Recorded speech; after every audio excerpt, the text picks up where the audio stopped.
academic day, we are all in one Richardson Ohana. Ladies and gentlemen, our part-time student speaker, Ms. Raine Arndt.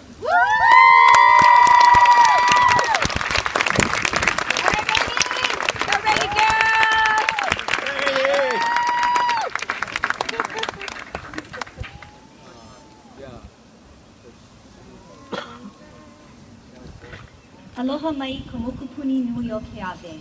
A hiki I ni'ihau o ka helelani. Aloha kākou. I am both honored and excited to be giving this speech on behalf of the evening part-time program graduates who sit before you this evening. Most, but not all of us, started this journey to Richardson in the fall of 2011. So today is a long time coming.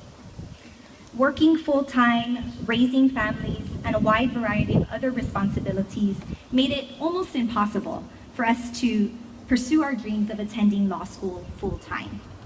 But because of the existence of the part-time evening program, we were given the opportunity to maintain all of those responsibilities while still typically completing our degrees in 4 years. Even still, for many of us, the complementary legal education opportunities such as externships and summer associate positions, which often act as a direct pipeline to a job after graduation, were often limited to us because of all of those other responsibilities. Because of these unique circumstances, students in the part-time program have had to be, let's say, creative in trying to figure out how we will get our first big break into the legal profession after tonight. In addition, I have a feeling that the legal profession as a whole is still trying to figure out this non-traditional generation of lawyers.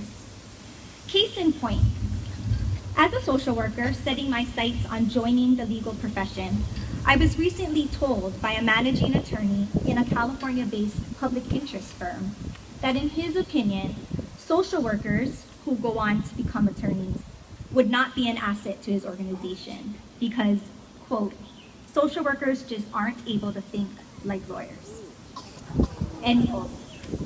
And that's a true story. My reaction was astonishment. I mean, what does that even mean? Who gets to decide that there's this imaginary box that limits the way an attorney thinks?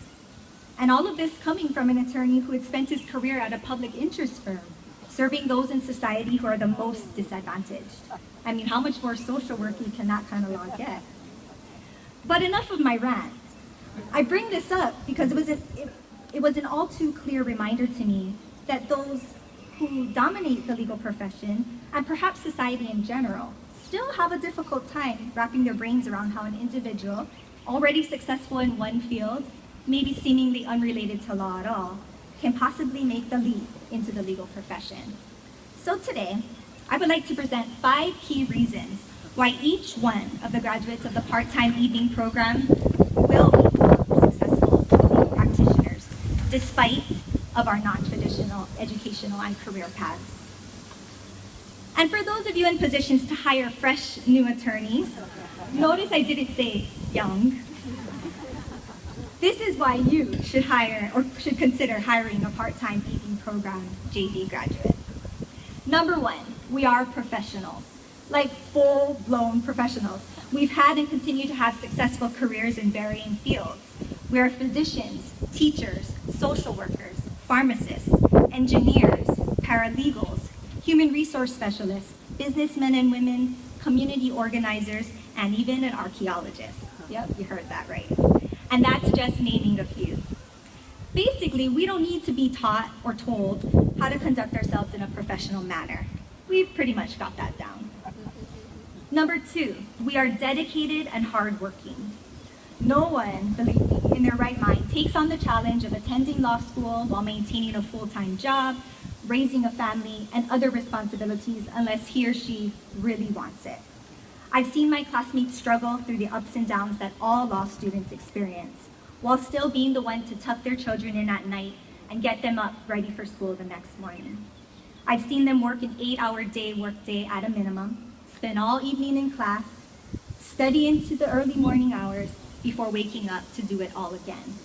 No one had to be here. We chose to be here, despite all of these difficulties. I know the same will be true once we start work in our legal careers. We've shown that when we want something bad enough, we are willing to work as hard as it takes to get it. Number 3, we have life experience. Buying a house, setting up your estate plan. Well, chances are we've done it too, or at least know people who have. Whatever it may be, our life experience, some of us with more than others, I won't name any names, makes us relatable to our future clients, which makes us more likely to understand their needs and thus do our very best work, the first time around. Number 4, we understand the meaning of time management all too well. We're frequently asked, how do you have time for all of that? And without even thinking, we respond that we just figure out a way. That's just the way we live our lives. Give us a week of vacation and we have no idea what to do with ourselves. Staying busy, prioritizing, and making time for it all is just second nature to us. No time is wasted, and a lot of good work gets done around people like us. That's great for business. And last but not least, number 5, we have the work-life balance things down. It's easy to forget to take time out for ourselves in the midst of so much going on. But whether it was attending each other's weddings, birthday parties, St. Patrick's Day block parties downtown, or even that one time after we finished our first ever law school exam and ended up down the street at that little karaoke place. Cultivating relationships outside of work and school remains a priority for many of us. I believe that our ability to maintain balance in the midst of chaos truly exemplifies the positive characteristics of this graduating class. So basically, it's no secret how amazing my law school colleagues are. I have been blown away by their intelligence, passion, and commitment that each one of them has shown over the years. I will admit it takes a lot to impress me, and I'm sure my family and friends can attest to that. But this group of individuals sitting before you today has done that and more. Throughout my law school experience, I would frequently be asked, how do you do it? And I have to say that everything seemed possible because I had the constant reminder of those around me, my classmates in the very same boat, some with greater responsibilities, particularly those who have children.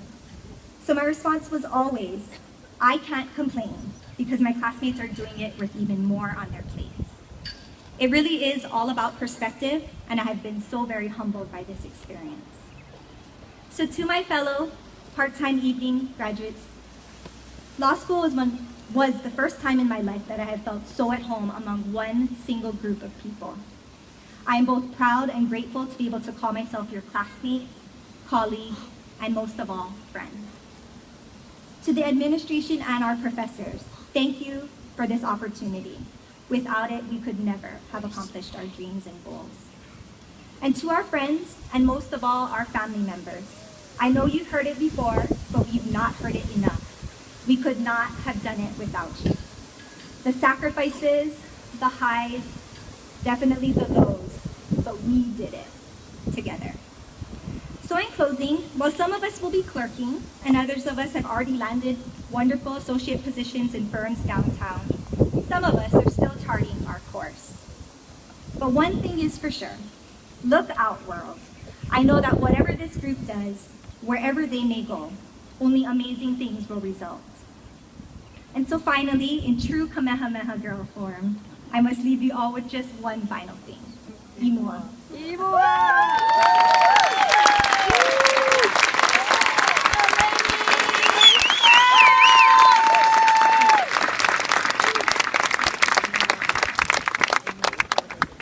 Thank you, Raine. The full-time graduating class of 2015 is known to push the envelope, create avenues for change, and are filled with compassion for justice. Traditionally, the graduating class has had a single JD full-time student speaker. However, given our reputation of breaking with